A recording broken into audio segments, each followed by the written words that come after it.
are again with Extreme Makeover Nehemiah Edition. Are we having fun yet? Let me see your hands. Are we having fun with Nehemiah? Tom and I are having fun with Nehemiah. Well, this week's episode is entitled, The Struggle is Real. My kids use this term, and it's intended to be an ironic reflection on a first world problem. Like one Harvard student saying to another, I had to walk to class today because my bike got a flat tire. Oh, dude, that must have been impossible. Yeah, the struggle is real. But the struggle was real for the Israelite people whose temple and lives had been destroyed by the Babylonians and who had been in exile for generations. And here in this text, about 50 years later, the struggle was real for the people of Jerusalem as they tried to put things back together. As we just heard in that beautifully done reading for today, the struggle was real for Nehemiah and his construction crew.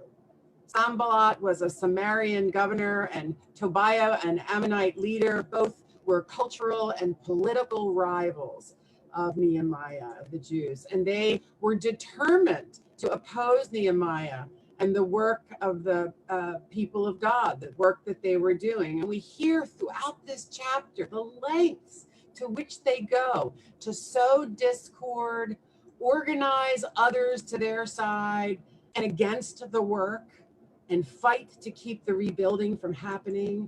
There was ridicule and insult and intimidation and mockery and physical threat and scheming together out in the parking lot to make war and stirring up confusion among the people doing the work. Well, in this very same way, beloved, the struggle is real for Black, Indigenous, and people of color in our country. Cultural and political forces, policy-driven forces, many forces organize, fight, exist to resist, and work to intimidate, oppress, and ensure that the movement for Black lives is misrepresented, resisted, defamed, literally embattled in the streets by military and law enforcement, and more. All in an effort to ensure that the movement to rebuild Black lives is not successful. And that's why we chose this series, to find spiritual guidance for our own work to become an anti-racist community. The struggle is real. Now, we might use this struggle is real meme ironically while considering the work to become anti-racist as first world folk who have the privilege of being white. But certainly coming to terms with our individual and corporate white fragility, seeing the truth about the power of white supremacy, and finding the courage to shift the center of that power through policy change, and confessing and making amends for the impact of the systemic racism formed by racist policy. This will be a struggle for us. We've talked about this for the last several weeks. And now that I've said all of that, I think we need to stay away from the meme. It's hard for us to say the struggle is real unironically, because the greatest challenge to this work is our privilege. Those of us who look like me easily fall prey to the spiritual opposition that comes from within ourselves and the organized opposition that comes from outside of ourselves. We'll fall back into denial. We'll turn our attention away. We'll decide that it's too hard or too emotional or too sad or just too much and give up doing the work. And we're able to do that because the policies don't hurt us, because we are considered the culture's norm, because we walk through life not being affected by our race, except for the fact that we're afforded all these privileges that come from whiteness. Let me say it again, for this is what I want us to talk about today.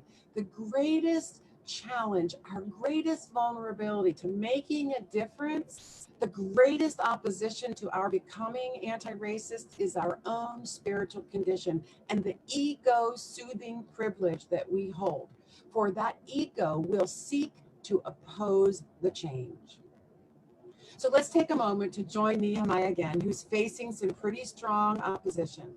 As he has for several weeks, Nehemiah shows us a way through. Throughout this story, we've seen courage and triumph in the face of tremendous challenges. Remember that Nehemiah was not a religious professional leader of the prophetic age, but a lay person, one of great faith, who responded with decisive action when he felt the call to guide and lead his people out of physical and moral laxity. And his work really parallels the justice-seeking, action-oriented work that we know that we need to do. So under his direction, the walls of Jerusalem are being rebuilt, restoring physical security to the city's populace. But we will come to see as the book progresses that Nehemiah, along with his partner Ezra, also helped restore the moral fiber of the community. They insisted that the division between rich and poor be diminished. They forbade the land-grabbing, freedom-robbing practices of the wealthy that put the poor into slavery and the community into disarray. And in rebuilding the city walls, Nehemiah helped to once again cement the bonds of community that made everyone responsible to and for one another. You hear that one? Nehemiah partnered with Ezra, who was the establishment, the officially recognized religious leader of those days, and working alongside of Nehemiah, Ezra added another message to the reforming and rebuilding activities.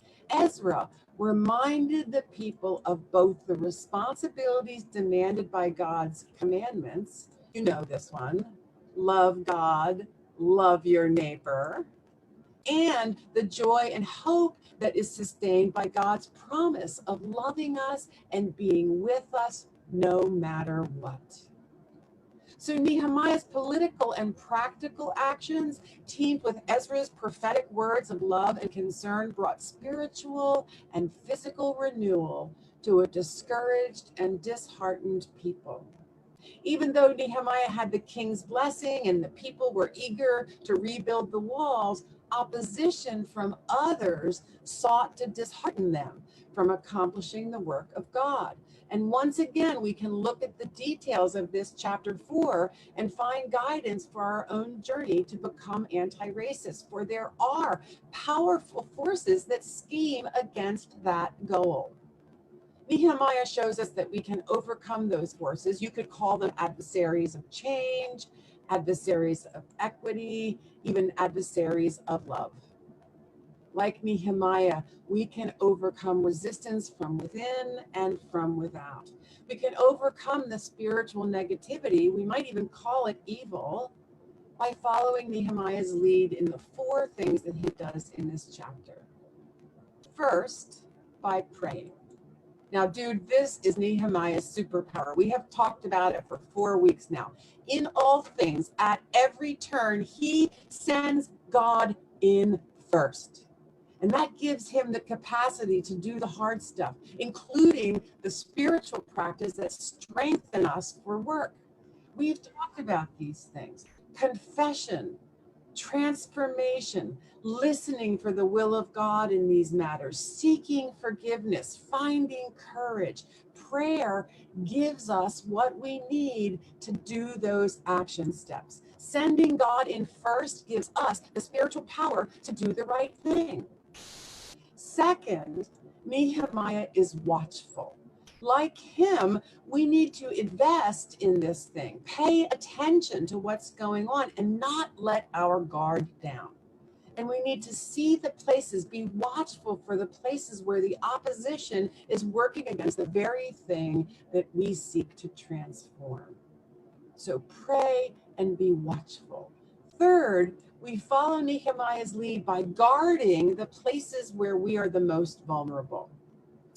There are 1,000 examples of this for us white folks, like understanding white fragility and naming it when you have an experience of it, owning your very own resistance to change, being aware of the ways that white supremacy and systems will act out to keep the power shift from happening. And this is a big one for me, watching out for our inclination to want to please others and make things nice. So not having any upsets at the dinner table or with our friends at the social event, or, oh my God, we are stressing out on social media because we have a difference of opinion, right?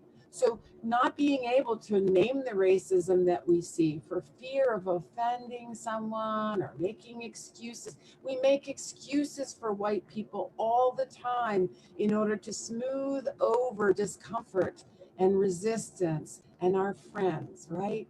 We're people pleasers. And lastly, the fourth thing, Nehemiah showed us that we have to fight for one another. He was very concerned that since the people were so spread out around the city doing the wall, they were next to each other, as Tom taught us last week, around the city building the wall, but they were spread out. And he was concerned about how vulnerable they were to as they were separated. And therefore, anyone sounding a trumpet would say, come and help me, come and help me fight. We too must learn to fight for one another. When a sibling is in trouble and signals they need help in their spiritual or political battle, we must rally together and come to their aid, fighting for them through prayer, encouragement, and literally being with them. This is the nature of allyship that we will learn how to do over the next little while. And beloved, this is the work that Jesus sent us out to do, to be of use, to serve, to care for those in need, to work for justice for all, and to make equity and love of neighbor our ground, our foundation. And that means we have to put our own fragility aside and be brave for ourselves and for others. And so, dear ones, as we seek to do this work, to be God's agents of change on this earth, we too will face opposition. Even though many times that opposition will manifest itself through, oh my goodness, through circumstances and other people, we must remind ourselves that the most real and devious opposition that we face is spiritual, and it lies within us. As St. Paul reminds us, for our struggle is not against flesh and blood, but against the rulers, against the authorities, and against the powers of darkness, and against the spiritual forces of evil. When we're faced with an enormous task, but feel pinned down by chronic critics, remember Nehemiah, whose attitude is best summarized by these inspiring words of Teddy Roosevelt. It is not the critic who counts, not the man who points out how the strong man stumbles or where the doer of deeds could have done them better. The credit belongs to the one who is actually in the arena, whose face is marred by dust and sweat and blood, who strives valiantly, who errs, and we will err, and comes up short again and again, because there's no effort without error and shortcoming, but who does actually strive to do the deeds, who knows the greatest enthusiasms, the great devotions, who spends that oneself in a worthy cause, who at the best knows in the end the triumph of high achievement, and who at the worst, if he fails, at least fails while daring greatly, so that one's place shall never be with those cold and timid souls who know neither victory nor defeat. And so, beloved, I want to invite us into some conversation. It is 11:02, so I'm going to say Bailey's in the back helping us with breakout rooms. We are going to break into 3 breakout rooms. And the question for your breakout room is this. As you see yourself becoming an anti-racist and an ally to the movement for Black lives, Where do you experience yourself most vulnerable to opposition?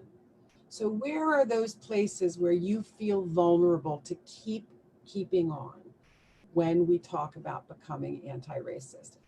Bailey's going to put us in, they're dropping like flies, I see.